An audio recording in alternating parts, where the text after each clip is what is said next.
പ്രതികാരത്തിനായി ഏതറ്റം വരെയും പോകാൻ ഒരു മടിയുമില്ലാത്തവരാണ് ഇസ്രായേലി രഹസ്യാന്വേഷണ ഏജൻസിയായ മൊസാദ്.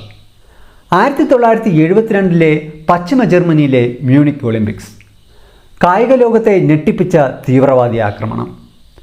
ഇസ്രായേലിലെ 11 അത്ലറ്റുകൾ കൊല്ലപ്പെട്ടു. ഭീകരതയുടെ ആ കറുത്ത അധ്യായത്തിന് പകരം ചോദിക്കാൻ ഇസ്രായേൽ ഒരു രഹസ്യ ദൗത്യം ആരംഭിച്ചു. നീതിക്കായി ഒരു രാജ്യത്തിൻ്റെ പ്രതികാരം. പാപത്തിനും തിന്മയ്ക്കുമെതിരായ നീതിമാനായ ദൈവത്തിൻ്റെ കോപം എന്നർത്ഥം വരുന്ന വ്രാത്ത് ഓഫ് ഗോഡ് എന്ന പേരിൽ ആ രഹസ്യ ദൗത്യം ആരംഭിച്ചു.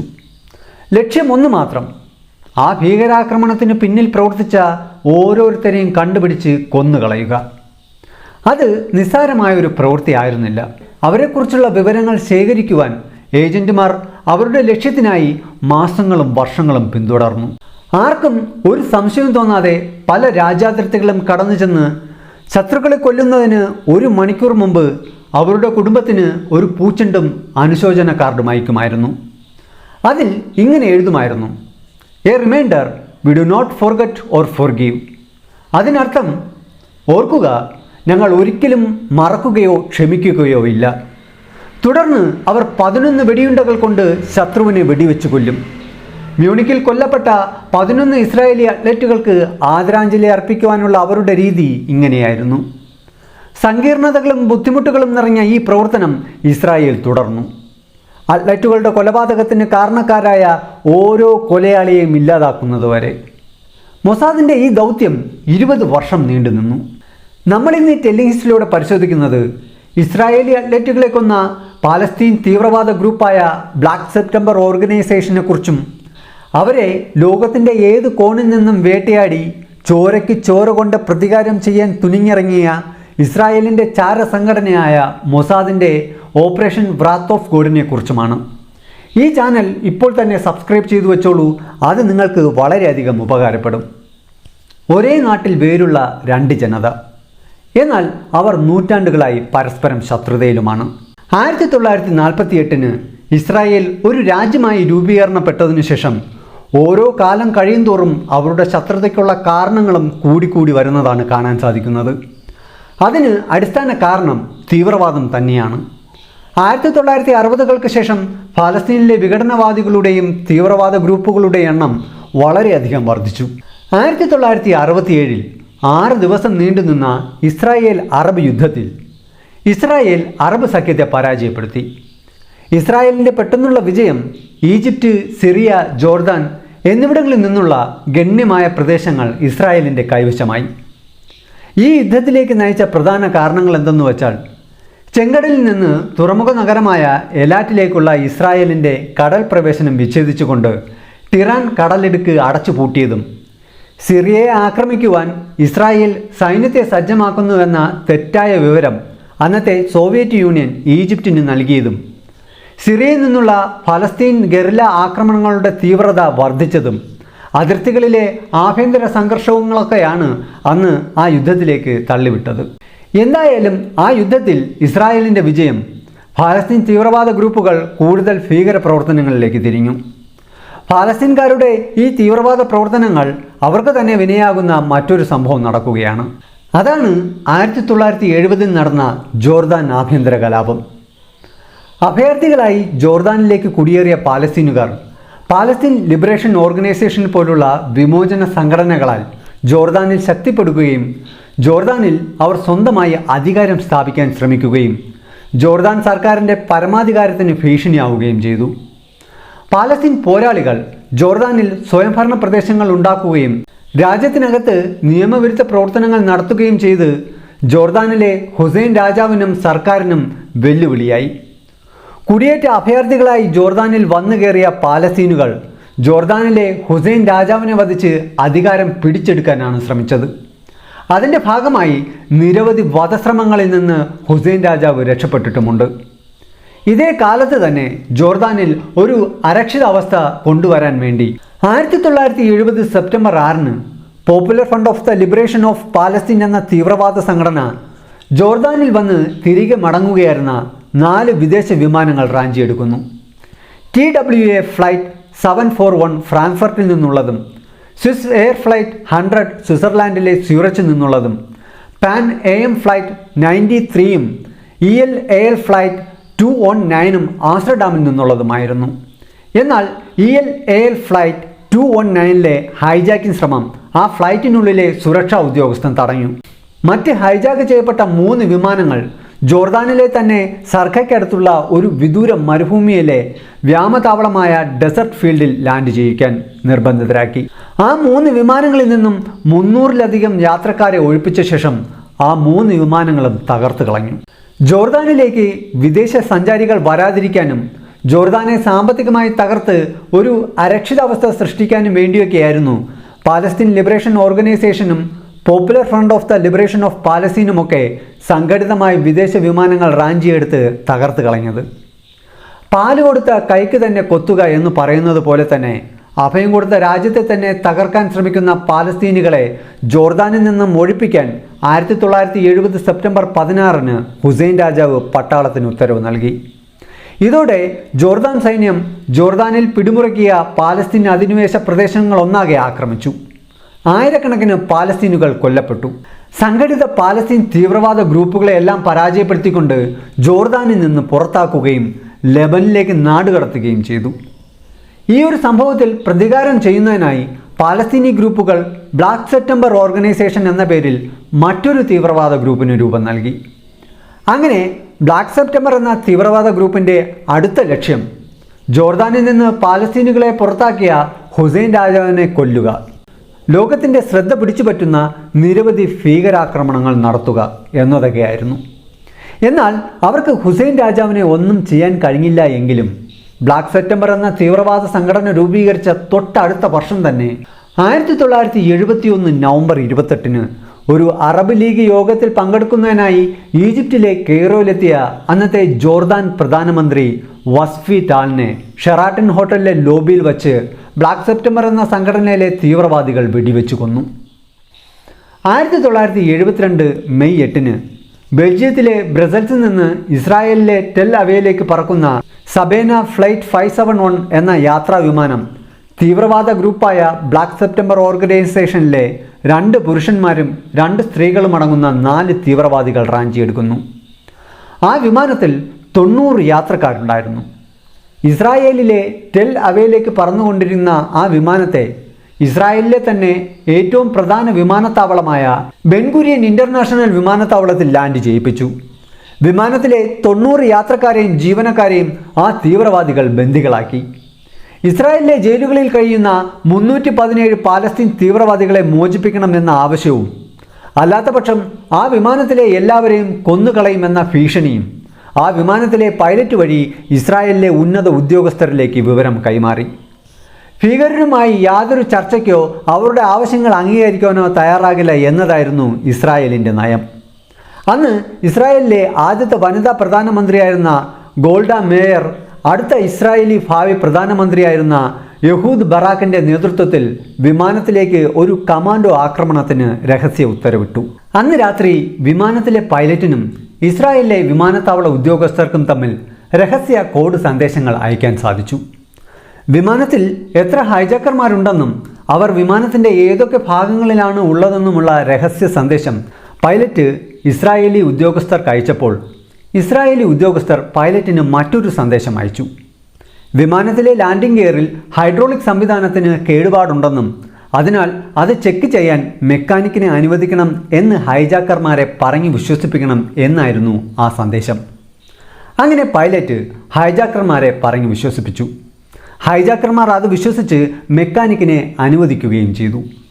പിറ്റേ ദിവസം മെയ് 9-ന് വൈകുന്നേരം 4 മണിക്ക് ഇസ്രായേലിലെ സൈറത് മൽക്കർ എന്ന രഹസ്യ യൂണിറ്റിലെ 16 കമാൻഡോകൾ ഓപ്പറേഷൻ ഐസോടോപ്പ് എന്ന ദൗത്യത്തിനായി ഫ്ലൈറ്റ് മെക്കാനിക്കുകാരുടെ വെളുത്ത യൂണിഫോം അണിഞ്ഞ് ആ ഹൈജാക്ക് ചെയ്യപ്പെട്ട വിമാനം ലക്ഷ്യമാക്കി നീങ്ങി. അക്കൂട്ടത്തിലെ ഒരു കമാൻഡോ ഇപ്പോൾ ഇസ്രായേലിൻ്റെ പ്രധാനമന്ത്രിയായിരിക്കുന്ന ബെഞ്ചമിൻ നെതന്യാഹു ആയിരുന്നു.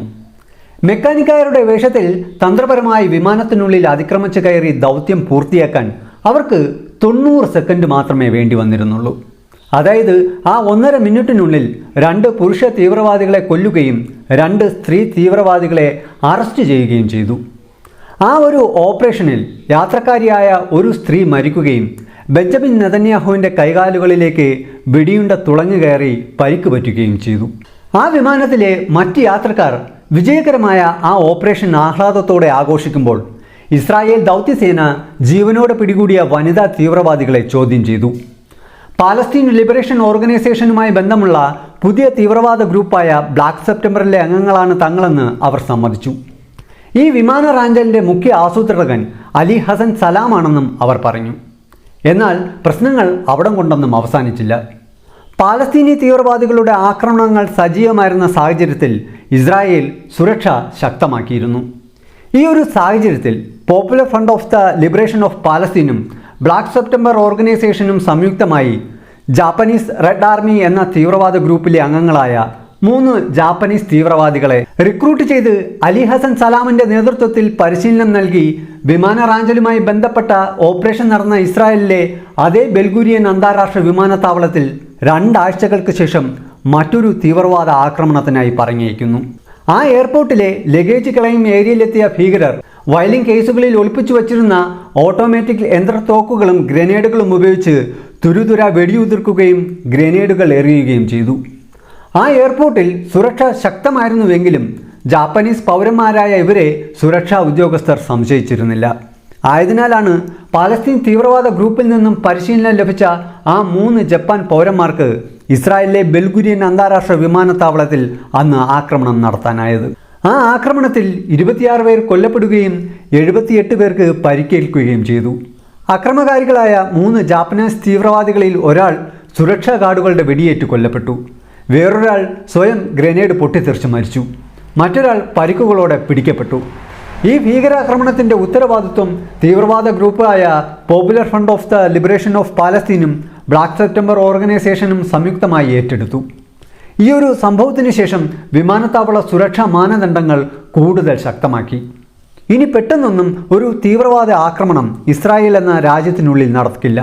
കാരണം അത്രയും പഴുതടച്ച സുരക്ഷ ഇസ്രായേൽ ശക്തമാക്കിയിരിക്കുകയാണ്. അടുത്ത തീവ്രവാദ പ്രവർത്തനങ്ങൾ എവിടെ, എങ്ങനെ എന്നവർ പ്ലാൻ ചെയ്യുന്ന സമയത്താണ് അതേ വർഷം 1972 സെപ്റ്റംബറിൽ പശ്ചിമ ജർമ്മനിയിലെ മ്യൂണിക്കിൽ ലോകം ഉറ്റുനോക്കുന്ന ഒളിമ്പിക്സ് അവരുടെ ശ്രദ്ധയിൽപ്പെടുന്നത്. അതോടെ പാലസ്തീൻ തീവ്രവാദ ഗ്രൂപ്പായ ബ്ലാക്ക് സെപ്റ്റംബർ ഓർഗനൈസേഷൻ പശ്ചിമ ജർമ്മനിയിലെ ഒളിമ്പിക്സ് വേദി അവരുടെ അടുത്ത തീവ്രവാദ പ്രവർത്തനം നടത്താനുള്ള സ്ഥലമായി തിരഞ്ഞെടുക്കുന്നു. 1972 ഓഗസ്റ്റ് 26 മുതൽ പശ്ചിമ ജർമ്മനിയിലെ മ്യൂണിക്കിൽ ഒളിമ്പിക്സ് ആരംഭിച്ചു. അതിൻ്റെ ഭാഗമായി ഇസ്രായേൽ ഉൾപ്പെടെ 122 രാജ്യങ്ങളിലെ കായിക താരങ്ങൾ തങ്ങളുടെ രാജ്യത്തിനു വേണ്ടി മത്സരിക്കുവാൻ അവിടെ വന്ന് ചേർന്നിരുന്നു.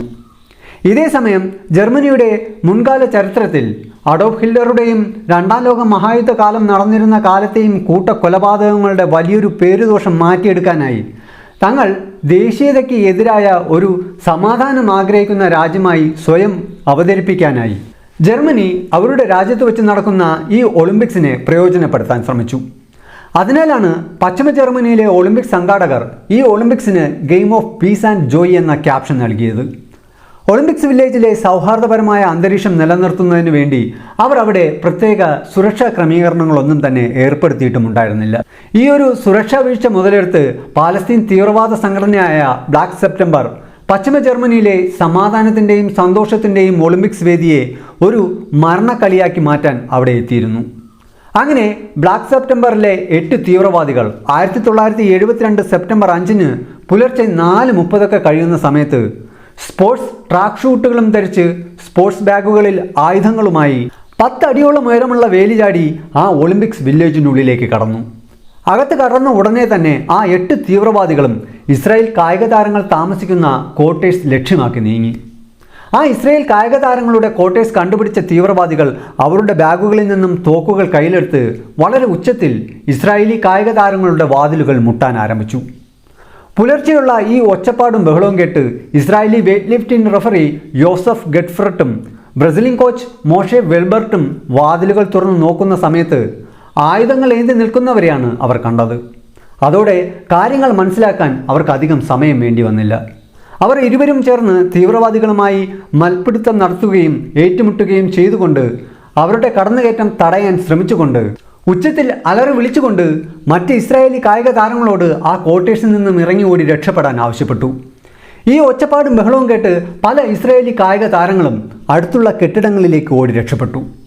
ഇതേസമയം ഇസ്രായേലി വെയ്റ്റ് ലിഫ്റ്റിംഗ് താരമായ ജോസഫ് റൊമാനോ തീവ്രവാദികളെ തടയാനായി പൊരുതി നിൽക്കുന്ന ഇസ്രായേലി റഫറിയെയും കോച്ചിനോടൊപ്പം ചേർന്ന് തീവ്രവാദികളെ തടയാനും കൈകാര്യം ചെയ്യാനും തുടങ്ങി. കായികപരമായ ഈ ഏറ്റുമുട്ടലിൽ ഒരു തീവ്രവാദിക്ക് പരിക്കുകൾ പറ്റി. ഇതേസമയം മറ്റ് തീവ്രവാദികൾ ഇവർക്ക് നേരെ വെടിയുതിർത്തു. ഇസ്രായേലി വെയ്റ്റ് ലിഫ്റ്റിംഗ് താരമായ ജോസഫ് റൊമാനോയും ബ്രസീലിയൻ കോച്ച് മോഷെ വിൻബർഗും സംഭവസ്ഥലത്ത് തന്നെ മരിച്ചു വീണു. ഇസ്രായേലി വെയ്റ്റ് ലിഫ്റ്റിംഗ് റഫറിയായിരുന്ന ജോസഫ് ഗഡ്ഫർട്ടിനെ തീവ്രവാദികൾ ബന്ദികളാക്കി. തുടർന്ന് 8 ഇസ്രായേലി അത്ലറ്റുകളെ കൂടി അവർ ബന്ദികളാക്കി. അങ്ങനെ ഇസ്രായേലി കായിക താരങ്ങളിലെ 2 പേർ കൊല്ലപ്പെടുകയും 9 പേരെ ബ്ലാക്ക് സെപ്റ്റംബർ ഓർഗനൈസേഷനിലെ തീവ്രവാദികൾ ബന്ദികളാക്കുകയും ചെയ്തു. ഇസ്രായേലി ജയിലുകളിൽ കഴിയുന്ന 234 പാലസ്തീൻ തടവുകാരെ മോചിപ്പിക്കണമെന്ന ആവശ്യം തീവ്രവാദികൾ ജർമ്മൻ സർക്കാരിൻ്റെ മുന്നിൽ വച്ചു. ജർമ്മൻ സർക്കാർ ഇസ്രായേലി പ്രധാനമന്ത്രി ഗോൾഡ മേയറുമായി സംസാരിച്ചുവെങ്കിലും തീവ്രവാദികളുമായിട്ടുള്ള ഒരു ആവശ്യവും അംഗീകരിക്കാൻ അവർ തയ്യാറായില്ല. പകരം ബന്ദികളാക്കപ്പെട്ട ഇസ്രായേലി അത്ലറ്റുകളെ രക്ഷപ്പെടുത്തുന്നതിനായി ഇസ്രായേലിലെ തന്നെ കമാൻഡോകളെ അയച്ച് ഒരു രഹസ്യ ഓപ്പറേഷൻ നടത്താൻ ഇസ്രായേൽ ജർമ്മൻ സർക്കാരിനോട് അനുമതി തേടി. ഇത്രയും വലിയൊരു സംഭവം നടന്നിട്ടും ഒളിമ്പിക്സ് കമ്മിറ്റി മത്സരങ്ങൾ നിർത്തിവെക്കാൻ തയ്യാറായിരുന്നില്ല. അതുകൊണ്ട് തന്നെ ജർമ്മൻ അധികൃതർ ഇസ്രായേലിന് ഇവിടെ ഒരു ഓപ്പറേഷൻ നടത്താൻ അനുമതി നൽകിയില്ല. എന്നാൽ ബന്ദികളാകപ്പെട്ട ഇസ്രായേൽ കായിക താരങ്ങൾക്ക് ഒന്നും തന്നെ സംഭവിക്കില്ലെന്ന് ജർമ്മൻ സേന ഇസ്രായേലിന് ഉറപ്പു നൽകി. തീവ്രവാദികളുടെ ആവശ്യം ഇസ്രായേൽ തള്ളിക്കളഞ്ഞു എന്നറിഞ്ഞ തീവ്രവാദികൾ ജർമ്മൻ അധികൃതർക്ക് മുന്നിൽ മറ്റൊരു ആവശ്യം വച്ചു. തങ്ങൾ ബന്ദികളാക്കിയ എല്ലാ ഇസ്രായേലി ബന്ദികളോടൊപ്പം തങ്ങളെ ഈജിപ്തിൻ്റെ തലസ്ഥാനമായ കെയ്റോയിലേക്ക് കൊണ്ടുപോകാൻ ഒരു വിമാനം വേണം എന്നായിരുന്നു അത്. ജർമ്മൻ അധികൃതർ ഈ ആവശ്യം അംഗീകരിച്ചു. തീവ്രവാദികളെയും അവർ ബന്ദികളാക്കിയ 9 ഇസ്രായേൽ കായിക താരങ്ങളെയും ഫേസ്റ്റർ ഫെൽബ്രൂക്ക് വിമാനത്താവളത്തിലെ റൺവേയിലേക്ക് എത്തിക്കാനായി 2 ഹെലികോപ്റ്ററുകളെ അവിടെ സജ്ജമാക്കി. ഈ സമയത്തിനിടയിൽ ഇസ്രായേലി കായിക താരങ്ങളെ രക്ഷിക്കാനായി ജർമ്മൻ അധികൃതർ ഒരു ഓപ്പറേഷൻ ആസൂത്രണം ചെയ്തു. ബന്ദികളാക്കപ്പെട്ട ഇസ്രായേലി കായിക താരങ്ങളോടൊപ്പം ഹെലികോപ്റ്ററിൽ വിമാനത്താവളത്തിലെത്തുന്ന തീവ്രവാദികളെ ലക്ഷ്യം വെച്ച് പശ്ചിമ ജർമ്മനിയിലെ സൈനിക സ്നൈപ്പർമാർ ആ വിമാനത്താവളത്തിലെ പല വശങ്ങളിലായി ഒളിച്ചിരുന്നു. ഹെലികോപ്റ്ററിൽ ആ വിമാനത്താവളത്തിൽ വന്നിറങ്ങി വിമാനത്തിൽ കയറാൻ ശ്രമിക്കുമ്പോൾ ആ വിമാനത്താവളത്തിൽ ഒളിച്ചിരിക്കുന്ന സ്നൈപ്പർമാർ തീവ്രവാദികളെ വെടിവെച്ച് കൊന്ന് ബന്ദികളായ ഇസ്രായേലി കായിക താരങ്ങളെ മോചിപ്പിക്കാം എന്നായിരുന്നു അവരുടെ പദ്ധതി. എന്നാൽ ഇത്രയും വലിയൊരു ഓപ്പറേഷൻ തുടങ്ങുന്നതിന് മുമ്പ് തീവ്രവാദികളുടെ കൃത്യമായ എണ്ണം പോലും പശ്ചിമ ജർമ്മൻ സൈനികർക്ക് അറിയില്ലായിരുന്നു. 8 തീവ്രവാദികൾ ഉണ്ടായിരുന്നിട്ടും 5 തീവ്രവാദികൾ എന്നായിരുന്നു അവർ തെറ്റിദ്ധരിച്ചിരുന്നത്. അതിനാൽ ആ വിമാനത്താവളത്തിൽ 5 ജർമ്മൻ സ്നൈപ്പർമാർ മാത്രമായിരുന്നു ഒളിച്ചിരുന്നിരുന്നത്. അവർ ഫെസ്റ്റർ ഫെർബ്രൂക്ക് എയർപോർട്ടിലെ റൺവേയെ ഫോക്കസ് ചെയ്ത് തീവ്രവാദികൾ എത്താനായി കാത്തിരുന്നു. കുറച്ച് സമയങ്ങൾക്ക് ശേഷം തീവ്രവാദികളെയും ബന്ദികളെയും വഹിച്ചുകൊണ്ട് 2 ഹെലികോപ്റ്ററുകൾ ആ വിമാനത്താവളത്തിലെത്തി. അതിനുശേഷം ഹെലികോപ്റ്ററിൽ നിന്ന് 2 തീവ്രവാദികൾ പുറത്തിറങ്ങി തങ്ങൾക്കായി ഒരുക്കിക്കിടക്കുന്ന വിമാനം എന്ന ധാരണയിൽ ആ റൺവേയിൽ കിടക്കുന്ന വിമാനം ചെക്ക് ചെയ്യുന്നതിനായി ആ വിമാനത്തിനരികിലേക്ക് പോയി. എന്നാൽ ആ വിമാനത്തിൽ കയറ്റുന്നതിനുള്ള ഗോവണിയോ അവരെ വിമാനത്തിൽ കയറ്റാനുള്ള മറ്റ് സംവിധാനങ്ങളോ എന്തിനേറെ പറയുന്നു ഒരു വ്യക്തിയെ പോലും ആ വിമാന പരിസരത്ത് അവർക്ക് കാണാൻ കഴിഞ്ഞില്ല. ഇവിടെ തങ്ങളെ ട്രാപ്പ് ചെയ്യുന്നതിനായി ഒരു കെണി ഒരുക്കിയിരിക്കുകയാണെന്ന് സംശയത്തോടെ മനസ്സിലാക്കിയ ആ 2 തീവ്രവാദികൾ തങ്ങൾ വന്ന ഹെലികോപ്റ്ററിനടുത്തേക്ക് ഓടി. ഉടൻ തന്നെ ആ വിമാനത്താവളത്തിൽ ഒളിച്ചിരിക്കുകയായിരുന്ന ജർമ്മൻ സ്നൈപ്പർമാർ അവരെ വെടിവെച്ചിട്ടു. ഉടൻ തന്നെ ഹെലികോപ്റ്ററിൽ നിന്നും ഏതാനും തീവ്രവാദികൾ കൂടി പുറത്തിറങ്ങി ഇരുവശത്തു നിന്നും ശക്തമായ വെടിവയ്പുണ്ടായി. ഈ സാഹചര്യത്തിൽ രക്ഷപ്പെടാൻ ഒരു വഴിയുമില്ലെന്ന് കണ്ട ഒരു തീവ്രവാദി ബന്ദികളുള്ള ഹെലികോപ്റ്ററിന് നേരെ ബോംബെറിഞ്ഞു. ശക്തമായ സ്ഫോടനത്താൽ ബന്ദികളാകപ്പെട്ട 9 കായിക താരങ്ങളും കൊല്ലപ്പെട്ടു. ഇതോടെ മ്യൂണിക് ഒളിമ്പിക്സിൽ പങ്കെടുക്കാനെത്തിയ ഇസ്രായേലി കായിക താരങ്ങൾക്കെതിരെയുള്ള തീവ്രവാദി ആക്രമണത്തിൽ 11 ഇസ്രായേലി കായിക താരങ്ങൾ കൊല്ലപ്പെട്ടു. തീവ്രവാദികൾക്കെതിരെയുള്ള ഏറ്റുമുട്ടലിൽ ജർമ്മൻ സ്നൈപ്പർമാർ 5 തീവ്രവാദികളെ കൊല്ലുകയും 3 തീവ്രവാദികളെ ജീവനോടെ പിടികൂടുകയും ചെയ്തു. തങ്ങളുടെ 11 ഇസ്രായേലി കായിക താരങ്ങളുടെ മരണത്തിൽ ഇസ്രായേലിൽ കനത്ത പ്രതിഷേധമുയർന്നു. തങ്ങളുടെ രാജ്യത്തിന് അഭിമാനകരമാകേണ്ട അത്ലറ്റുകളെ കൊന്നവർക്കെതിരെ പ്രതികാരം ചെയ്യണമെന്നാവശ്യപ്പെട്ട് ഇസ്രായേലി ജനം ഒന്നാകെ തെരുവിലിറങ്ങി. തൻ്റെ രാജ്യത്തിലെ പൗരന്മാരായ കായിക താരങ്ങളുടെ കൂട്ടക്കൊലയിൽ കടുത്ത സങ്കടവും നിരാശയും ദേഷ്യവും അമർഷവും ഉണ്ടായിരുന്ന അന്നത്തെ ഇസ്രായേൽ പ്രധാനമന്ത്രി ഗോൾഡ മിയർ കൊലപാതകങ്ങൾക്ക് പകരം കൊലപാതകങ്ങൾ കൊണ്ട് തന്നെ പ്രതികാരം ചെയ്യണമെന്ന സിദ്ധാന്തം നടപ്പിലാക്കാൻ തീരുമാനിച്ചു. തൊട്ടടുത്ത ദിവസം തന്നെ ഗോൾഡ മിയർ ഒരു അടിയന്തര യോഗം വിളിച്ചു ചേർത്തു. ഈ യോഗത്തിൽ അന്നത്തെ ഇസ്രായേൽ പ്രതിരോധ മന്ത്രി മോഷെ ഡയാനും ഇസ്രായേൽ രഹസ്യാന്വേഷണ ഏജൻസിയായ മൊസാദിൻ്റെ ഉന്നത ഉദ്യോഗസ്ഥരുമായി ചേർന്ന് ചില സുപ്രധാന നടപടികൾ കൈക്കൊള്ളാൻ തീരുമാനിച്ചു. ആ യോഗം കഴിഞ്ഞ തൊട്ടടുത്ത ദിവസം തന്നെ ഇസ്രായേൽ സിറിയയിലും ലെബനിലും പാലസ്തീൻ ലിബറേഷൻ ഓർഗനൈസേഷൻ എന്ന PLO തീവ്രവാദ താവളങ്ങൾ ലക്ഷ്യമാക്കി കനത്ത ബോംബാക്രമണം നടത്തി. ഇതിൽ ഏകദേശം 200ഓളം PLO തീവ്രവാദികൾ കൊല്ലപ്പെട്ടു. തുടർന്ന് ഇസ്രായേൽ സൈന്യം ലെബനിലെ തെക്കൻ പ്രദേശങ്ങൾ ആക്രമിച്ച് PLO തീവ്രവാദികളുടെ 100-ലധികം വീടുകൾ നശിപ്പിച്ചു. ഇസ്രായേലിൻ്റെ ഈ നടപടി ഇസ്രായേലി പൊതുജനങ്ങളുടെ രോഷം ഒരു പരിധിവരെ ശമിപ്പിച്ചുവെങ്കിലും തങ്ങളുടെ 11 കായിക താരങ്ങളെ കൊന്ന യഥാർത്ഥ കൊലയാളികൾ പല രാജ്യങ്ങളിലായി ഇപ്പോഴും സ്വതന്ത്രരായി ജീവിക്കുകയാണെന്ന് ഇസ്രായേൽ അധികൃതർക്ക് നന്നായിട്ട് അറിയാമായിരുന്നു. ആയതിനാൽ തന്നെ അവരെ അങ്ങനെ വെറുതെ വിടാൻ ഇസ്രായേൽ തയ്യാറായിരുന്നില്ല. ആയതിനാൽ അവർ ഒരു രഹസ്യ ഓപ്പറേഷന് പദ്ധതിയിട്ടു. ഈ രഹസ്യ ദൗത്യം വിജയകരമാക്കാനുള്ള ഉത്തരവാദിത്തം മൊസാദിന് കൈമാറി. ഇസ്രായേലി രഹസ്യ ഏജൻസിയായ മൊസാദ് പശ്ചിമ ജർമ്മനിയിലെ മ്യൂണിക്കിൽ 11 കായിക താരങ്ങളെ ബന്ദികളാക്കി കൊലപ്പെടുത്താനുള്ള ആസൂത്രണം നടത്തിയതും അതിനു പിന്നിൽ പ്രവർത്തിച്ചതും യൂറോപ്യൻ രാജ്യങ്ങളിൽ സജീവമായി പ്രവർത്തിക്കുന്ന പാലസ്തീൻ ലിബറേഷൻ ഓർഗനൈസേഷൻ്റെയും ബ്ലാക്ക് സെപ്റ്റംബറിൻ്റെയും അംഗങ്ങളാണെന്നും അവരുടെ ആസൂത്രണങ്ങൾ കൊണ്ട് മാത്രമാണ് പശ്ചിമ ജർമ്മനി പോലുള്ള യൂറോപ്യൻ രാജ്യത്ത് അത്തരത്തിലുള്ള ഒരു തീവ്രവാദ പ്രവർത്തനം നടത്താൻ കഴിഞ്ഞത് എന്നത് കണ്ടെത്തി. ആ 11 ഇസ്രായേലി അത്ലറ്റുകളുടെ ജീവൻ അപഹരിച്ച ആ തീവ്രവാദ പ്രവർത്തനത്തിന് പിന്നിൽ പ്രവർത്തിച്ച കൊല്ലപ്പെടേണ്ടവരുടെ ഒരു ലിസ്റ്റ് മൊസാദ് തയ്യാറാക്കി. ഈ ലിസ്റ്റിൽ ഏതാണ്ട് 35 പേരുണ്ടായിരുന്നു. PLOയുടെയും ബ്ലാക്ക് സെപ്റ്റംബർ ഓർഗനൈസേഷൻ്റെയും തീവ്രവാദ ഗ്രൂപ്പുകളുടെ ഉന്നതരായിരുന്നു ആ കൊല്ലപ്പെടേണ്ടവരുടെ ലിസ്റ്റിൽ ഇടം പിടിക്കപ്പെട്ടവർ. ഈ തീവ്രവാദികളെല്ലാം ലോകത്തിൻ്റെ പല രാജ്യങ്ങളിലായി ഒളിച്ചു താമസിക്കുകയായിരുന്നു. ആയതിനാൽ തന്നെ ആ രാജ്യങ്ങളുടെ അനുമതിയില്ലാതെ ആ രാജ്യങ്ങൾക്കുള്ളിലേക്ക് പോയി അവരെ കണ്ടുപിടിച്ച് കൊല്ലേണ്ടിയിരുന്നു. ഇത് ആ രാജ്യങ്ങളുമായിട്ടുള്ള ബന്ധം വഷളാകുമോ എന്ന ഭയം ഇസ്രായേലിനുണ്ടായിരുന്നു. ആയതിനാൽ തന്നെ ഇസ്രായേലി ചാരസംഘടനയായ മൊസാദ് അതീവ രഹസ്യമായിട്ടായിരുന്നു ദൈവത്തിൻ്റെ കോപം എന്നർത്ഥം വരുന്ന വ്രാത്ത് ഓഫ് ഗോഡ് എന്ന ഓപ്പറേഷന് പദ്ധതിയിട്ടത്. മൊസാദിൻ്റെ ഇൻ്റലിജൻറ്റ് ഓഫീസറായ മൈക്കിൾ ഹാരി ആയിരുന്നു ഈ രഹസ്യ ഓപ്പറേഷന് നേതൃത്വം നൽകി നയിച്ചത്. ഓപ്പറേഷൻ വ്രാത്ത് ഓഫ് ഗോഡ് എന്ന ഈ രഹസ്യ സംഘത്തിൽ 15 ഏജൻറ്റുമാരുണ്ടായിരുന്നു. ഈ 15 അംഗങ്ങളെ 5 യൂണിറ്റുകളായി തിരിച്ചു. ഈ 5 യൂണിറ്റുകൾക്ക് പേരിട്ടിരുന്നത് ഹീബ്രു അക്ഷരമാലയുടെ അടിസ്ഥാനത്തിലായിരുന്നു. ഒന്നാമത്തെ യൂണിറ്റായ അലെഫിൽ വെൽ ട്രെയിൻഡ് ആയിട്ടുള്ള 2 കൊലയാളികൾ, ബെറ്റ് എന്ന രണ്ടാമത്തെ യൂണിറ്റിൽ ആ കൊലയാളികൾക്ക് ബാക്കപ്പ് സപ്പോർട്ടുകൾ നൽകി സൗകര്യങ്ങൾ ഒരുക്കുന്ന 2 ഗാർഡുകൾ, ഹെത്ത് എന്ന മൂന്നാമത്തെ യൂണിറ്റിൽ ഓപ്പറേഷനിലുടനീളം ഏജന്റുമാർക്കായി ഹോട്ടലുകൾ, അപ്പാർട്ട്മെൻറ്റുകൾ, കാറുകൾ, മറ്റ് സൗകര്യങ്ങൾ എന്നിവയെല്ലാം ക്രമീകരണം ചെയ്യുന്ന 2 ഏജന്റുമാർ. ഐൻ എന്ന 4ാമത്തെ യൂണിറ്റിൽ 7 ഏജന്റുമാർ ഉൾപ്പെട്ടിരുന്നു. അവരുടെ പ്രധാന ജോലി ടാർഗറ്റ് ചെയ്യുന്ന തീവ്രവാദികളുടെ ലക്ഷ്യസ്ഥാനം കണ്ടെത്തുകയും അവരെ നിരീക്ഷിക്കുകയും അവരുടെ എല്ലാ പ്രവർത്തനങ്ങളും ആദ്യത്തെ 2 യൂണിറ്റായ അലഫിനെയും ബെറ്റിനെയും അറിയിക്കുക എന്നതായിരുന്നു. അവർ ആ തീവ്രവാദികളെ കൊന്നുകഴിഞ്ഞാൽ മറ്റ് എല്ലാ ഏജന്റുമാർക്കും സുരക്ഷിതമായി രക്ഷപ്പെടാനുള്ള വഴികൾ ഒരുക്കുന്നതും ഈ 4ാമത്തെ യൂണിറ്റായ ഐൻ്റെ ഉത്തരവാദിത്തമായിരുന്നു. കോഫ് എന്ന 5ാമത്തെ യൂണിറ്റിൽ 2 ഏജന്റുമാരുണ്ടായിരുന്നു. അവരുടെ ജോലി 4ാമത്തെ യൂണിറ്റായ ഐൻ നൽകുന്ന ഇൻഫർമേഷനുകൾ പരിശോധിച്ച് അതാത് യൂണിറ്റുകൾക്ക് കൃത്യമായി ആശയവിനിമയം ഉറപ്പാക്കുക എന്നതായിരുന്നു. ഓപ്പറേഷൻ വ്രാത്ത് ഓഫ് ഗോഡ് എന്ന രഹസ്യ ഏജൻസിയിൽ പങ്കെടുക്കുന്ന എല്ലാ സ്പൈ ഏജന്റുമാരും തങ്ങളുടെ പേരും ഇസ്രായേൽ എന്ന തങ്ങളുടെ രാജ്യത്തിൻ്റെ പേരും മറ്റ് ഐഡൻറ്റിറ്റികളും ഒരിടത്തും രേഖകളായി വരാതിരിക്കാൻ വളരെ സസൂക്ഷ്മം ജാഗ്രതയോടെ പ്രത്യേകം ശ്രദ്ധിച്ചിരുന്നു. അതിനായി അവർ ലോകമെമ്പാടും യാത്ര ചെയ്യാൻ മറ്റു വിദേശ രാജ്യങ്ങളിലെ പൗരന്മാരെന്ന തരത്തിൽ വ്യാജരേഖകളും പാസ്പോർട്ടുകളും ഉപയോഗിച്ചു.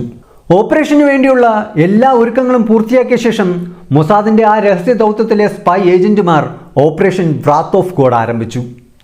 അവർ അവരുടെ കൊലപ്പെടുത്തേണ്ടവരുടെ ലിസ്റ്റിൽ നിന്നും ആദ്യത്തെ ഇരയെ തിരഞ്ഞെടുത്തു.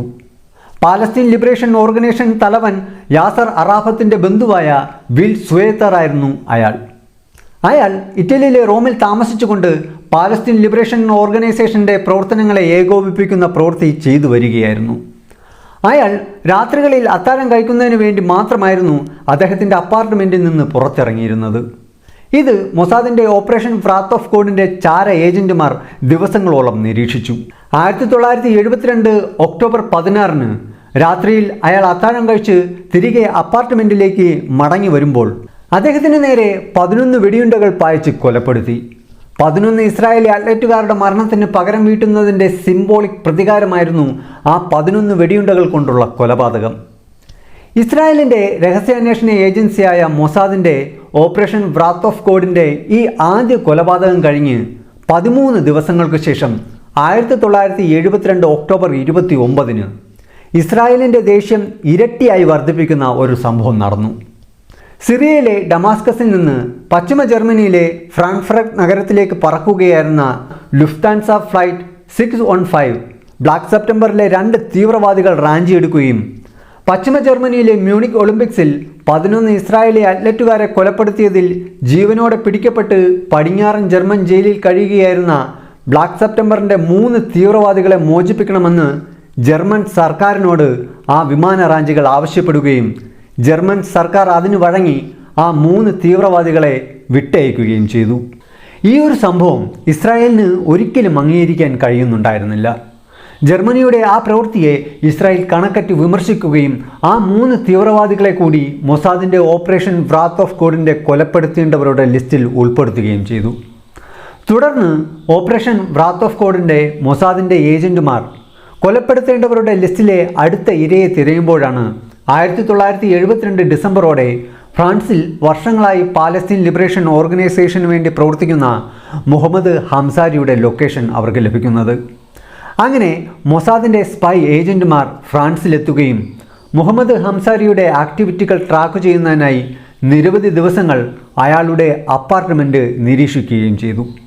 എന്നാൽ അയാളുടെ അപ്പാർട്ട്മെൻറ്റിൽ നിന്നും പുറത്തിറങ്ങുക പോലും ചെയ്യുന്നുണ്ടായിരുന്നില്ല. അതിനാൽ തന്നെ അയാളെ ആ വീട്ടിനുള്ളിൽ വെച്ച് തന്നെ തീർക്കാനായിരുന്നു ഏജന്റുമാർ പദ്ധതിയിട്ടത്. അതിനായി അദ്ദേഹത്തിൻ്റെ വീട്ടിനുള്ളിൽ ഒരു ബോംബ് സ്ഥാപിക്കേണ്ടതുണ്ടായിരുന്നു. അതിനായി അയാളെ വീട്ടിന് പുറത്തിറക്കേണ്ടത് അനിവാര്യമാണ്. അതിനായി അവർ ഒരു പദ്ധതി ആവിഷ്കരിച്ചു. ഒരു സ്പൈ ഏജന്റ് ഒരു ഇറ്റാലിയൻ പത്രപ്രവർത്തകനാണെന്ന വ്യാജേന മുഹമ്മദ് ഹംസാരിയെ ഫോണിൽ വിളിക്കുകയും ഒരു ഇൻ്റർവ്യൂ ചെയ്യാനാണെന്ന വ്യാജേന അയാളുടെ അപ്പാർട്ട്മെൻറ്റിന് പുറത്തെ മറ്റൊരു സ്ഥലത്ത് കൂടിക്കാഴ്ച നടത്താനുള്ള സമ്മതം വാങ്ങുകയും ചെയ്തു. അങ്ങനെ മുഹമ്മദ് ഹംസാരി 1972 ഡിസംബർ 8 ഇൻ്റർവ്യൂവിനായി വീട്ടിൽ നിന്നും പോകുന്ന അതേ സമയത്ത് തന്നെ മറ്റൊരു ഏജന്റ് അയാളുടെ വീട്ടിനുള്ളിൽ പ്രവേശിച്ച് ലാൻഡ് ഫോണിൽ ഒരു ബോംബ് സ്ഥാപിച്ചു. ഒരു ഫോൺ കോൾ വഴി എപ്പോൾ വേണമെങ്കിലും സജീവമാക്കാവുന്ന ബോംബായിരുന്നു അത്. മുഹമ്മദ് ഹംസാരിയെ വധിക്കാനുള്ള എല്ലാ ഒരുക്കങ്ങളും പൂർത്തിയാക്കിയ ശേഷം സ്പൈ ഏജന്റുമാർ മുഹമ്മദ് ഹംസാരി തിരികെ അപ്പാർട്ട്മെൻറ്റിൽ എത്തുന്നതിനായി വെയിറ്റ് ചെയ്തുകൊണ്ട് അയാളുടെ അപ്പാർട്ട്മെൻറ്റ് നിരീക്ഷിച്ചുകൊണ്ട് തന്നെയിരുന്നു.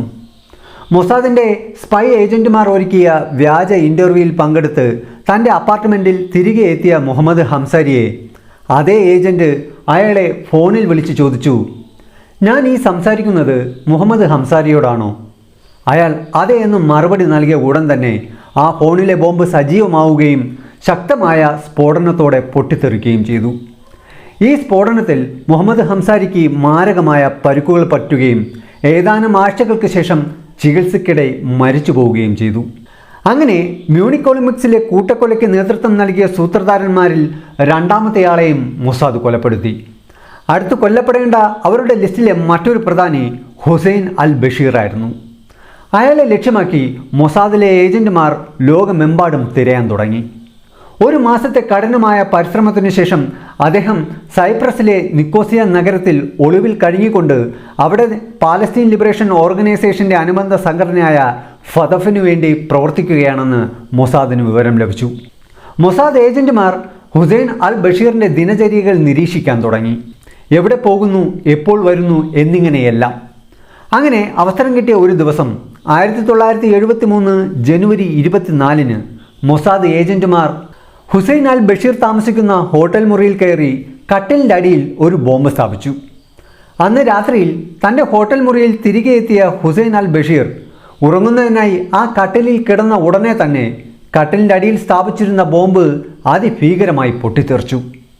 ആ സ്ഫോടനത്തിൻ്റെ ആഘാതത്തിൽ ഹുസൈൻ അൽ ബഷീറിൻ്റെ ശരീരം ചിതറിപ്പോവുകയും തക്ഷണം തന്നെ മരണം സംഭവിക്കുകയും ചെയ്തു.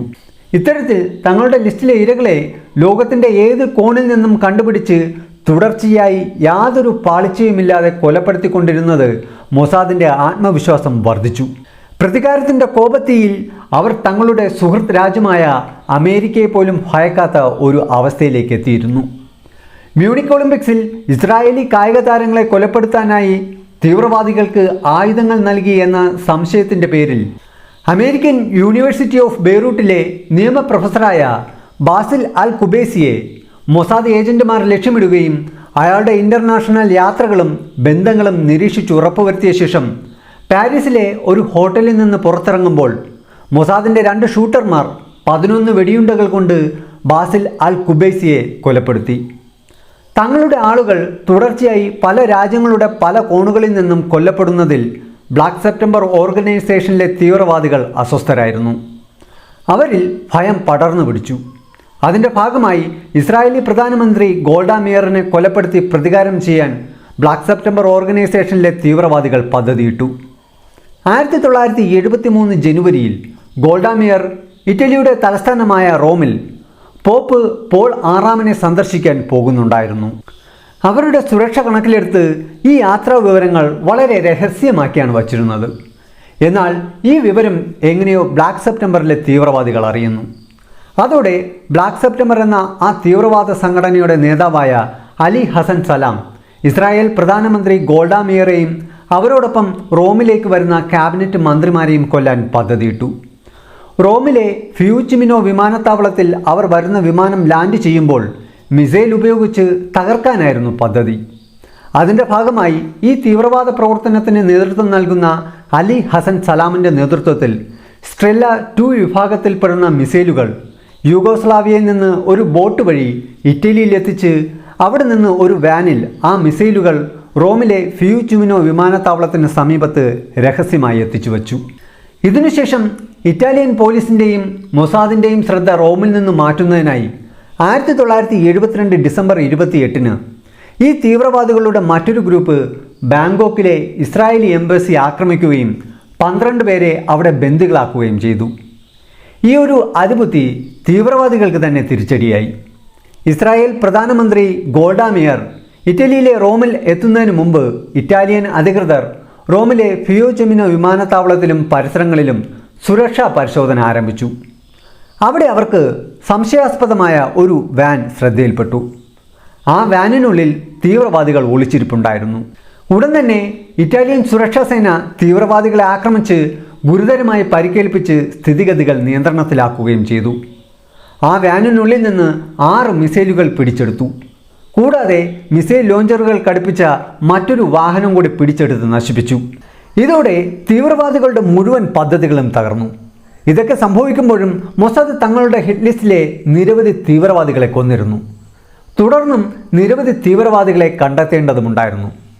മൊസാദ് ഇനി അവരുടെ ഹിറ്റ് ലിസ്റ്റിൽ അടുത്ത ലക്ഷ്യം വച്ചിരുന്നത് പാലസ്തീൻ ലിബറേഷൻ ഓർഗനൈസേഷൻ്റെയും ബ്ലാക്ക് സെപ്റ്റംബറിൻ്റെയും തീവ്രവാദ സംഘടനകളുടെ ഉന്നത നേതാക്കളായിരുന്ന മുഹമ്മദ് യൂസഫ് അൽ നാസർ, കമാൽ അദ്വാൽ, കമാൽ നാസർ എന്നീ 3 ഉന്നതരെയായിരുന്നു. ഇവർ ലെബനോനിലെ ബെയ്റൂട്ടിൽ ബ്രിട്ടീഷ് ഇറ്റാലിയൻ കുടുംബങ്ങൾ താമസിക്കുന്ന പ്രദേശങ്ങൾക്കിടയിലെ ഒരു 7 നില ബിൽഡിങ്ങിലായിരുന്നു താമസിച്ചിരുന്നത്. മാത്രമല്ല ഇവിടെ അവർക്ക് കനത്ത സുരക്ഷയുമുണ്ടായിരുന്നു. ഇവിടെ ഒരു ഓപ്പറേഷൻ നടത്തുമ്പോൾ ബ്രിട്ടീഷ് ഇറ്റാലിയൻ പൗരന്മാരുടെ ജീവൻ നഷ്ടപ്പെടാൻ സാധ്യതയുമുണ്ടായിരുന്നു.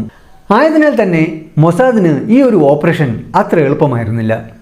ആയതിനാൽ മൊസാദ് ഈ ദൗത്യം ഒറ്റയ്ക്ക് ചെയ്യാതെ ഇസ്രായേലി നേവിയെയും എലൈറ്റ് കമാൻഡോ യൂണിറ്റായ സൈറത്ത് മൽക്കറിനെയും ഉൾപ്പെടുത്തി ഓപ്പറേഷനുള്ള ഒരുക്കങ്ങൾ തുടങ്ങി.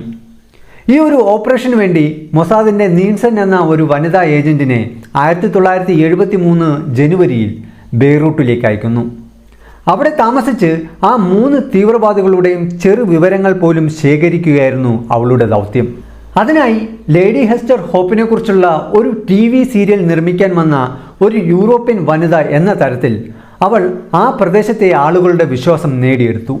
അവൾ ആ 3 തീവ്രവാദികൾ വസിക്കുന്ന ആ 7 നില കെട്ടിടത്തിനരികിലുള്ളതും ആ ബിൽഡിങ്ങിനെ എപ്പോഴും നിരീക്ഷിക്കാൻ കഴിയുന്നതുമായ ഒരു അപ്പാർട്ട്മെന്റ് വാടകയ്ക്കെടുത്ത് അവിടുത്തെ ചലനങ്ങൾ, ചുറ്റുമുള്ള സുരക്ഷ, അവരുടെ ദിനചര്യകൾ എന്നിവയെല്ലാം നിരീക്ഷിക്കാൻ തുടങ്ങി.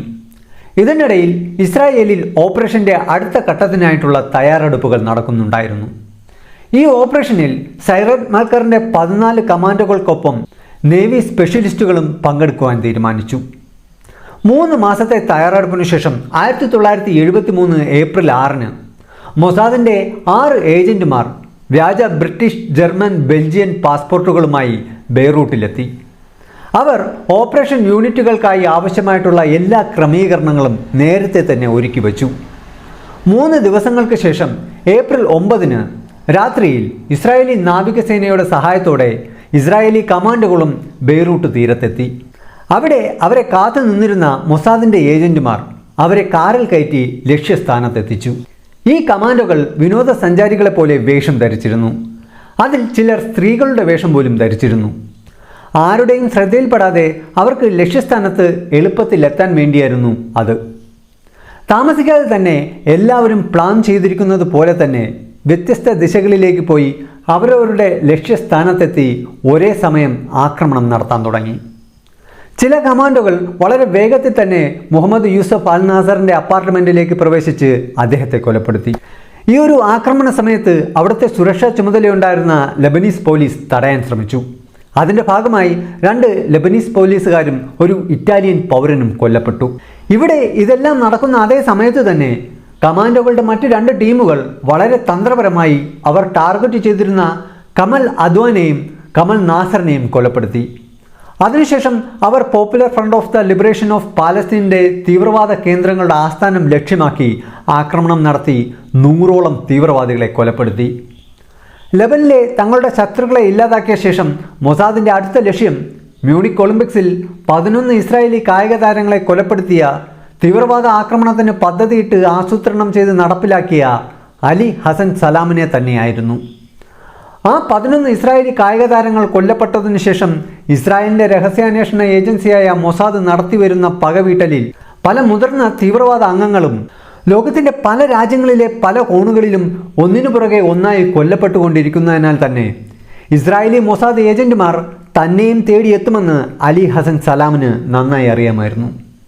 ആയതിനാൽ തന്നെ അലി ഹസൻ സലാം മൊസാദ് ഏജന്റുമാരെ തെറ്റിദ്ധരിപ്പിക്കുന്ന ഒരു തെറ്റായ ഇൻഫർമേഷൻ പരത്തിവിട്ടു.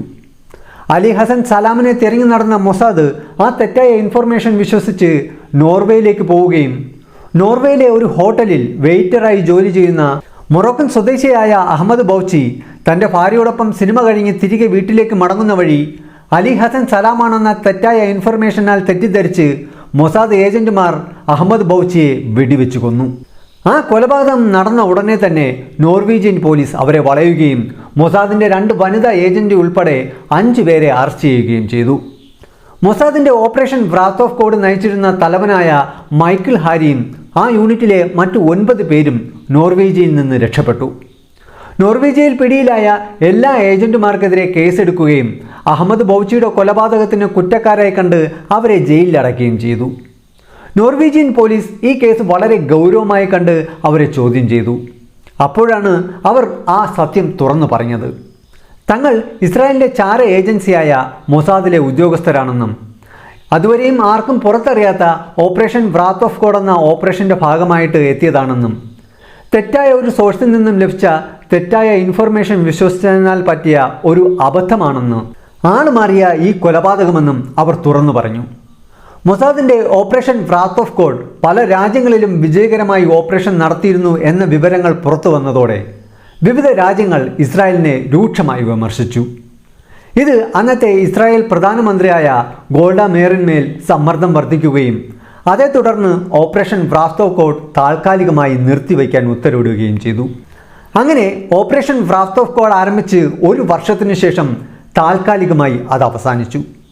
എന്നാൽ മ്യൂണിക് കൂട്ടക്കൊലയിൽ നേതൃത്വം നൽകിയവരും പ്രവർത്തിച്ചവരും അപ്പോഴും സ്വതന്ത്രരായി നടക്കുന്നുണ്ടായിരുന്നു. അവരെയെല്ലാം ഇഞ്ചിഞ്ചായി കൊല്ലാൻ മൊസാദ് ആഗ്രഹിച്ചിരുന്നുവെങ്കിലും ഓപ്പറേഷൻ നിർത്തിവെച്ച സർക്കാർ ഉത്തരവ് അവരുടെ കൈകൾ ബന്ധിച്ചിരുന്നു. അങ്ങനെ 4 വർഷങ്ങൾ കടന്നു പോകുന്നു. ഈ 4 വർഷക്കാലം ഓപ്പറേഷൻ വ്രാത്ത് ഓഫ് കോഡ് നിലച്ചു കിടന്നു. എന്നാൽ 1977 ഇസ്രായേലിൽ തിരഞ്ഞെടുപ്പ് നടക്കുകയും മെനച്ചും ബെഗിൽ ഇസ്രായേലിൻ്റെ അടുത്ത പ്രധാനമന്ത്രിയായി തിരഞ്ഞെടുക്കപ്പെടുകയും ചെയ്തപ്പോൾ അദ്ദേഹം ഓപ്പറേഷൻ വ്രാത്ത് ഓഫ് ഗോഡ് വീണ്ടും പുനരാരംഭിക്കുവാൻ രഹസ്യമായി ഉത്തരവിട്ടു. ഇസ്രായേലിനും മൊസാദിനും ഇത്രയും അപകീർത്തിയും വിമർശനവും നേരിടേണ്ടി വന്നതും തങ്ങളുടെ 11 കായിക താരങ്ങളുടെ ജീവൻ നഷ്ടപ്പെടാൻ കാരണക്കാരനുമായ ബ്ലാക്ക് സെപ്റ്റംബർ ഓർഗനൈസേഷൻ എന്ന തീവ്രവാദ ഗ്രൂപ്പിൻ്റെ ചീഫ് ഓപ്പറേറ്റർ കൂടിയായ അലി ഹസൻ സലാമിനെ തന്നെ ആദ്യം കൊന്ന് പകവീട്ടാനായി മൊസാദിൻ്റെ വ്രാത്ത് ഓഫ് ഗോഡ് എന്ന ദൗത്യസംഘം രാവും പകലും തിരയാൻ തുടങ്ങി. അങ്ങനെ മാസങ്ങൾ നീണ്ട തിരച്ചിലിനൊടുവിൽ മൊസാദ് 1978 ഒരു ശൈത്യകാലത്ത് അലി ഹസൻ സലാമയെ കണ്ടെത്തി. അയാൾ വർഷങ്ങളായി ലെബനൻ്റെ തലസ്ഥാനമായ ബെയ്റൂട്ടിൽ താമസിക്കുകയായിരുന്നു. അയാൾ നിരന്തരം പതിവായി അവിടുത്തെ റൂബെർദൂൺ റോഡിലൂടെ സഞ്ചരിക്കാറുമുണ്ടായിരുന്നു. ആയതിനാൽ തന്നെ അയാളുടെ നീക്കങ്ങൾ നിരീക്ഷിക്കാൻ മൊസാദ് 1978 നവംബറിൽ ഒരു വനിതാ ഏജന്റിനെ ബ്രിട്ടീഷ് പൗര എന്ന രീതിയിൽ വ്യാജ ബ്രിട്ടീഷ് പാസ്പോർട്ടുമായി ലെബനൻ്റെ തലസ്ഥാനമായ ബെയ്റൂട്ടിലേക്ക് അയച്ചു. ആ വനിതാ ഏജന്റ് അലി ഹസൻ സലാമിനെ നിരീക്ഷിക്കുന്നതിനായി ആ റോഡിൻ്റെ അരികിലുള്ള ഒരു അപ്പാർട്ട്മെൻറ്റ് വാടകയ്ക്കെടുത്ത് അവിടെ താമസിക്കാൻ തുടങ്ങി. അവിടെ ഇരുന്ന് അലി ഹസൻ സലാമയുടെ ഓരോ നീക്കവും നിരീക്ഷിച്ചു. ഏതൊക്കെ ദിവസങ്ങളിൽ ഏതൊക്കെ സമയങ്ങളിൽ അയാൾ ആ റോഡ് വഴി യാത്ര ചെയ്യുന്നു, എത്ര പേർ അയാളോടൊപ്പം ഉണ്ടാകും എന്നിവയെല്ലാം ആ വനിതാ ഏജന്റ് നോട്ട് ചെയ്തു. ഇതേ സമയം മൊസാദിൻ്റെ 2 ഏജന്റുമാർ കൂടി ബെയ്റൂട്ടിലെത്തി. അതിലൊരാൾ ബ്രിട്ടീഷ് പാസ്പോർട്ട് ഉപയോഗിച്ചും മറ്റൊരാൾ കനേഡിയൻ പാസ്പോർട്ട് ഉപയോഗിച്ചും 2 ദിശകളിലൂടെയായിരുന്നു അവർ ബെയ്റൂട്ടിലെത്തിയത്. അവർ അലി ഹസൻ സലാമയെ വകവരുത്താനായിട്ടുള്ള കെണികൾ ഒരുക്കാൻ തുടങ്ങി. അവർ അലി ഹസൻ സലാമയുടെ അപ്പാർട്ട്മെൻറ്റിന് സമീപത്തുള്ള അതേ റൂബർദു റോഡിനരികിൽ 100 കിലോ സ്ഫോടന വസ്തു നിറച്ച ഒരു ഫോഴ്സ് വാഗൻ കാർ വനിതാ ഏജന്റിന് അവളുടെ അപ്പാർട്ട്മെൻറ്റിൽ ഇരുന്നു കൊണ്ട് റിമോട്ടിൽ ബോംബ് ആക്റ്റീവാക്കാൻ കഴിയുന്ന തരത്തിൽ ആ കാർ പാർക്ക് ചെയ്തു. അതിനുശേഷം കൃത്യമായൊരു അവസരത്തിനായി അവർ ആഴ്ചകളോളം കാത്തിരുന്നു. പല ദിവസങ്ങളിലായി നിരവധി അവസരങ്ങൾ കിട്ടിയിരുന്നുവെങ്കിലും ആ സ്ട്രീറ്റിലൂടെ നടക്കുന്ന സാധാരണക്കാരുടെ എണ്ണം കൂടുതലായിരുന്നതിനാൽ സാധാരണ ജനങ്ങൾക്ക് ഒന്നും സംഭവിക്കാതിരിക്കാനായി ആഴ്ചകളോളം നല്ലൊരു അവസരത്തിനായി കാത്തിരുന്നു. അങ്ങനെ 1979 ജനുവരി 22 ഉച്ച കഴിഞ്ഞ് 3:35 ആകുന്ന സമയം എപ്പോഴും റോഡും അലി ഹസൻ സലാമിനെയും നിരീക്ഷിച്ചിരുന്ന മൊസാദിൻ്റെ ആ വനിതാ ഏജന്റ് ആ ഒരു കാഴ്ച കാണുകയാണ്. അലി ഹസൻ സലാം തൻ്റെ 4 അംഗരക്ഷകർക്കൊപ്പം ഒരു അകമ്പടി വാഹനത്തോടെ എങ്ങോട്ടോ പോകുന്നതിനായി അയാളുടെ അപ്പാർട്ട്മെൻറ്റിൽ നിന്നും റോഡിലേക്ക് വാഹനമിറക്കുകയാണ്. ഉടൻ തന്നെ ആ വനിതാ ഏജന്റ് റോഡും ആ പരിസരവും ഒന്നാകെ വീക്ഷിച്ചു. ഉച്ച കഴിഞ്ഞിരിക്കുന്ന സമയമായതിനാൽ തന്നെ ആ റോഡിൽ അധികം തിരക്കൊന്നും ഉണ്ടായിരുന്നില്ല. ഇത് തന്നെയാണ് പറ്റിയ അവസരമെന്ന് ആ വനിതാ ഏജന്റ് മനസ്സിലുറപ്പിച്ചു. അവൾ ആ കാർ ബോംബിൻ്റെ റിമോട്ട് കയ്യിലെടുത്തു. ആ റൂബർദൂർ റോഡിലൂടെ സാവകാശം നീങ്ങി വരുന്ന അലി ഹസൻ സലാമിൻ്റെ കാർ ആ റോഡരികിൽ പാർക്ക് ചെയ്തിരിക്കുന്ന സ്ഫോടന വസ്തുക്കൾ നിറച്ച ആ കാറിന് സമീപത്ത് എത്തിയതും മൊസാദിൻ്റെ ആ വനിതാ ഏജന്റ് തൻ്റെ അപ്പാർട്ട്മെൻറ്റിൽ നിന്നുകൊണ്ട് ആ കാർ ബോംബിൻ്റെ റിമോട്ടിൽ പ്രസ് ചെയ്തു. ഉടൻ തന്നെ അതിശക്തമായ സ്ഫോടനത്തോടെ ആ കാർ പൊട്ടിത്തെറിക്കുകയും അലി ഹസൻ സലാമും ഒപ്പമുണ്ടായിരുന്നവരും കൊല്ലപ്പെടുകയും ചെയ്തു. അങ്ങനെ അലി ഹസൻ സലാമിനെ കൊല്ലാനുള്ള മൊസാദിൻ്റെ 6ാമത്തെ ശ്രമം വിജയകരമായി. ഈ ഓപ്പറേഷൻ കഴിഞ്ഞ ഉടനെ തന്നെ മൊസാദിൻ്റെ ഏജന്റുമാർ രാജ്യം വിട്ടു. മൊസാദിൻ്റെ ഓപ്പറേഷൻ വ്രാത്ത് ഓഫ് ഗോഡ് വിവിധ രാജ്യങ്ങളിലായി തുടർന്നു. അതിലെ ഏജന്റുമാർ ലണ്ടൻ, പാരീസ്, ബെൽജിയം, സൈപ്രസ് എന്നിവിടങ്ങളിലൊക്കെ വ്യാജ പാസ്പോർട്ടുകൾ ഉപയോഗിച്ച് കടന്നുകയറി സയ്യിദ് ഹമാമി, ഇസൈൻ കലാഖ്, ഹുസൈൻ മൊഹുസീൻ, നസീം ഖാൻ തുടങ്ങി പാലസ്തീൻ ലിബറേഷൻ ഓർഗനൈസേഷൻ എന്ന തീവ്രവാദ ഗ്രൂപ്പുമായി ബന്ധമുള്ള ഉന്നതരെ ഓരോന്നോരോന്നായി കൊലപ്പെടുത്തി. അതിനുശേഷം 1982 ജൂൺ 17 ഇറ്റലിയിൽ വച്ച് സജി മേയർ, കുമൈൽ ഹുസൈൻ എന്നീ PLO അംഗങ്ങളെ ലക്ഷ്യമിട്ടു. നജി മേയറെ അദ്ദേഹത്തിൻ്റെ വീട്ടിന് പുറത്ത് വച്ച് വെടിവെച്ച് കൊന്നു. കമാൽ ഹുസൈനെ അദ്ദേഹത്തിൻ്റെ കാറിൽ ബോംബ് വെച്ച് സ്ഫോടനം നടത്തി കൊലപ്പെടുത്തി. അതിനുശേഷം 1986 ജൂൺ 10 PLOയുടെ DFLP വിഭാഗം സെക്രട്ടറി ഖാലിദ് അഹമ്മദ് നസലിനെ ഏതൻസിലെ ഒരു ഹോട്ടലിന് പുറത്ത് വെച്ച് വെടിവെച്ച് കൊന്നു. ഈ കാലയളവിൽ മ്യൂണിക് ഒളിമ്പിക്സിൽ 11 ഇസ്രായേലി കായിക താരങ്ങളെ കൊന്ന, ജീവനോടെ പിടിക്കപ്പെട്ട, എന്നാൽ പിന്നീട് ജർമ്മൻ ജയിലിൽ നിന്ന് മോചിപ്പിക്കപ്പെട്ട 3-ൽ 2 തീവ്രവാദികളെയും മൊസാദ് കൊന്നു. അവശേഷിക്കുന്ന ജമാൽ അൽ ഗാഷിയെക്കുറിച്ച് ഇപ്പോൾ ഒരു അറിവുമില്ല. ഒന്നുകിൽ കൊല്ലപ്പെട്ടിട്ടുണ്ടാകാം, അല്ലെങ്കിൽ മരണഭയത്താൽ ജീവിതകാലം മുഴുവൻ എവിടെയും ഒളിച്ചു കഴിയുന്നുണ്ടാകാം. എന്തായാലും 20 വർഷക്കാലം നീണ്ടുനിന്ന ഇസ്രായേലിൻ്റെ മൊസാദിൻ്റെ ഓപ്പറേഷൻ വ്രാത്ത് ഓഫ് ഗോഡ് 100 കണക്കിന് തീവ്രവാദികളെ കൊന്നുകൊണ്ട് മൊസാദ് അവരുടെ 11 അത്ലറ്റുകൾക്ക് ഉചിതമായ ആദരാഞ്ജലി അർപ്പിച്ചു. ഈ വീഡിയോ നിങ്ങൾക്ക് ഉപകാരപ്രദമായി എന്ന് വിശ്വസിക്കുന്നു. ഈ വീഡിയോയെക്കുറിച്ചുള്ള നിങ്ങളുടെ അഭിപ്രായം കമൻറ്റ് ചെയ്യാൻ മറക്കരുത്. ഈ ചാനൽ ഇപ്പോൾ തന്നെ സബ്സ്ക്രൈബ് ചെയ്തു വെച്ചോളൂ. അത് നിങ്ങൾക്ക് വളരെയധികം ഉപകാരപ്പെടും. ഇതിൽ നിന്നും വളരെ വ്യത്യസ്തമായ അറിവ് പകരുന്ന മറ്റൊരു വീഡിയോയുമായി നമുക്ക് വീണ്ടും കാണാം. അതുവരേക്കും it's me Aneesh Robinson signing off.